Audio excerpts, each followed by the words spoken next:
Oh God! Hello out there, we are on the air, and I'm Captain Clayton, and I'm back again with another GTA Online video. And in this episode, we are going to be taking a look at the new Terrorbyte that was released into the game today. It's something that you can buy from Warstock, cash and carry, and I believe it's $1.3 million to start, and then all of the upgrades are going to cost you an arm and a leg. I think I ended up spending close to $4 million on this thing once it was all said and done. So once you select it from the Warstock website there, you have the option to change the interior color, which is kind of neat. They have a lot of different colors in here, not like the last few things that we received. You only had 3 or 4 colors. This one actually has 3, 6, 9 of them. And I really like the orange one. Orange is my favorite color, so I usually pick that. But that blue one there that I was just on, almost like a black light, that one's really cool too. But I do end up going with the orange. As I said, it is the favorite color of mine, and it's usually what I pick. And then this part here I found a little tricky. Because I went with the orange, I thought the tiger stripe would be good, but they just put that part on the floor, so I didn't really want that because the floor was just a standard color anyway. So I tried to go with something that was on the walls that would look okay. Again, this is something I didn't really play with too much. I'll probably end up changing this again later because I do believe I go with those skulls there, but they just... when I got into it, I didn't really like it, so I'll probably go with something else a little later, but to each their own with that kind of nonsense anyway.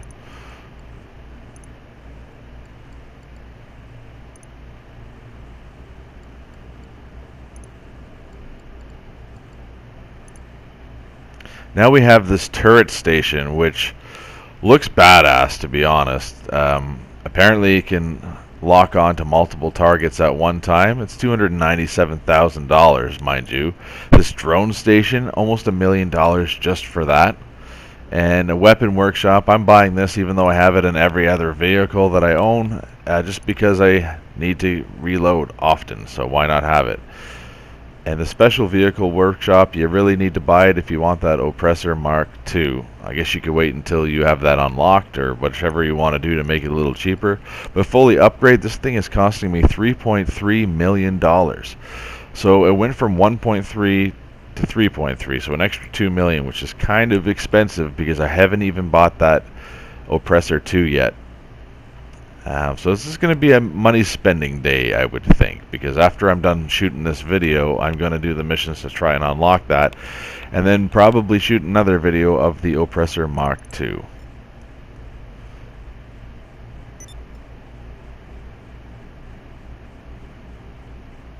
See right there, it doesn't tell you where it's being delivered. But I've seen in different reviews in the past few weeks for mods and all that stuff that it does go to your nightclub in level 5. So that's where I'm heading over there right now. And it's funny because it didn't just show up. You had to wait for it to be delivered still. Oh, nice parking job there, bud. Yeah. You had lots of room on your left there. Whatever. But as you see now, Nightclub Basement Level 5 is now changed to Terrorbyte Garage, which is kind of neat. And if you remember before you had the Terrorbyte, there was just a big wall, there was nothing there, but now there's an open area which is actually a workshop for the vehicle itself. So I think Paige is going to tell us a little bit about the Terrorbyte, so let's listen. Good one. I've set the nerve center up in your truck and we are ready to go. Access the back of the Terrorbyte and I'll get you on the comm system to explain some things. And don't worry, I'll explain them slow. Hey, I'm talking to you live from... you don't need to know where. This is your truck, a vehicle I designed and assembled, from the keyboards to the codes the systems run on. We should have everything in here we need to take down any score we want. To the rear, you've got a specialized vehicle workshop. You can modify an Oppressor Mark II back there if you want to buy one. I mean, it's just a flying bike with twin machine guns, but I guess that's not everyone's bag. You just jump on the bike to modify or deploy it directly from the Terrorbyte. Your weapons workshop is over here. For the kinds of jobs I have planned, you're gonna need some serious hardware, so it's for the best you got one. The workshop will allow you to buy and upgrade a range of weaponry into superior Mark II variants. Or make them look pretty, if that's what you're into. Now, that big touchscreen in the center of the room is where you should really be looking. We'll QB everything we're doing from there, so log on when you're ready, and I'll talk you through it. So this is the inside of the Terrorbyte, and I gotta say, I really like it. Again, I might change the color because I think it could look a little cooler with like that black light blue color, but it's neat. It looks different than the MOC itself. And this computer here, basically what you can do here is you can do your client jobs that are new, which I haven't even looked at yet. But all of your other businesses, like your CEO stuff, your biker stuff, and your air cargo, you can do the supply missions from this vehicle anywhere you want. You can't buy them. I didn't like that part. I wish you could buy the supplies for your biker business and gun running, but you can't do that. You can just start it. So if you have, like, I'm in Paleto Bay for my biker stuff, I could probably just now steal stuff from the city and start in the city rather than having to start all the way out in Paleto Bay, which is neat. The customization on the vehicle itself is nothing too special, so that's why I'm fast forwarding this. It's just the standard stuff that you always see. I mean, the best thing to look at is probably the color, which I ultimately went with the captain's colors, black, white, and yellow. And I think it looks pretty good. Again, might change that too. You never know. I'm one of those people that when he buys something, maybe an hour, 2 hours, a day later, it looks completely different because I just grow old of what I initially thought. Never trust your gut instinct, folks.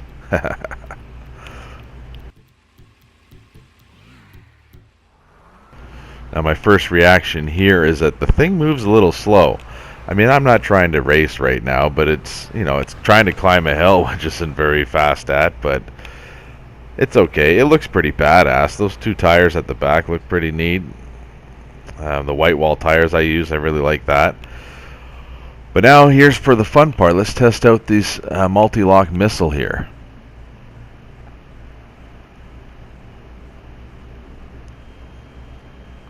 Now, one thing I don't like about this is it's only for airplanes and jets and stuff like that. You can't actually hit these cars. You can't aim any lower than this. So it's really just for that, which, I mean, it can be useful. Is it very practical? Not really. There's not too many times that I'm in a lobby with friends that can drive this thing and I can be controlling this while there's also planes after me too. I mean, that part of it's not really practical. Maybe this is good for the client jobs, which would be really cool to have, but at the same time, I don't really want to need a friend for those. I'd rather be able to do those by myself because we're all on different schedules. But here's the drone. This thing was pretty neat. It's a little difficult to fly at first, but it's hilarious when you actually stun someone. As you can see here, it doesn't have much of a range, but and it does take a little bit to recharge. But once you hit someone, it's pretty hilarious. Wait for it. Wait for it. And boom! I'm not too sure how this works on players yet. I don't know if they'll just let you stun them like that. Maybe you're off the radar when you're using this. I have no idea because there weren't too many people in my lobby when I tried to use this today. And the ones that were, as you'll see in a couple of minutes, they were a little too far away. Because this thing does have to be relatively close to the Terrorbyte itself. You see right here, this is where I'm starting to get too far away. I'm losing connection from it. And instead of flying all the way back, because it's pretty slow, I use that self-detonate option. And you just explode and you end up back inside your Terrorbyte. There's a little bit of a cooldown to use that thing again. And right here I got curious to see if you can use your personal vehicle while this thing is out, and the answer is yes, you can. Your car will show up. So you don't, when you start up a mission, you can just hop in a faster car if you want, or anything you want there. And now I wanted to really test those missile locks and get cops on me here so I could maybe shoot down some helicopters. And one thing I noticed with this is an instant way to lose the cops. If you go into the driver's seat of the the Terrorbyte, you'll still have the cops on you. Okay, the scanner. And this is a neat feature here. This is the player scanning mode, which I'll use later. But once you go into the inside, I think they call it the membrane. I can't remember what they call it. But once you go in here, you lose the cops completely.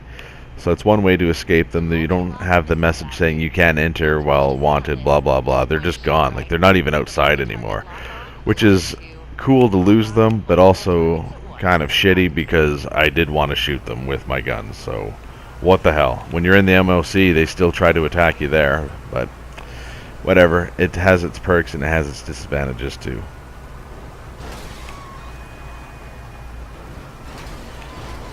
You can see there the speed of it was pretty quickly and it just demolished other vehicles. But this is the player scanning mode, which is kind of funny because I can now see everybody's stats, their rank, I can see how much money they've made, I can see their favorite vehicle, how many players they've killed. It's kind of neat. Their favorite gun, their favorite radio station. Those guys, they let me do that, but they weren't very friendly for long. Here I'm trying to see how many rockets it takes to blow up my Terrorbyte, but I saw another one just sitting there, so I elected to go after that.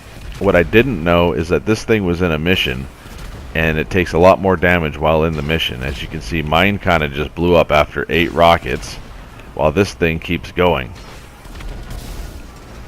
There, mine's done. That was after 8. So I just continued to shoot this thing, and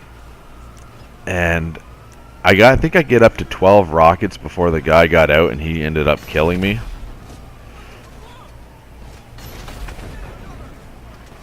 And I don't know, I think I really pissed them off because they ended up attacking me for a little bit after I stopped filming any of this stuff. See, that biker dude shot me down. Anyway, that's all the footage I have of the Terrorbyte. I know this is a little bit of a longer video, but there was a lot to show for it, and I hope you guys were able to make it this far and enjoyed the content that I'm showing you. Maybe it'll help you make a decision on how you design your Terrorbyte and give you some information about it. But with all that being said, thanks for watching the video. Subscribe to my channel if you are new, and if you enjoyed it, like it, and follow me over on Twitter. And remember, if I can do this, you can do this. And to take care of yourself and each other.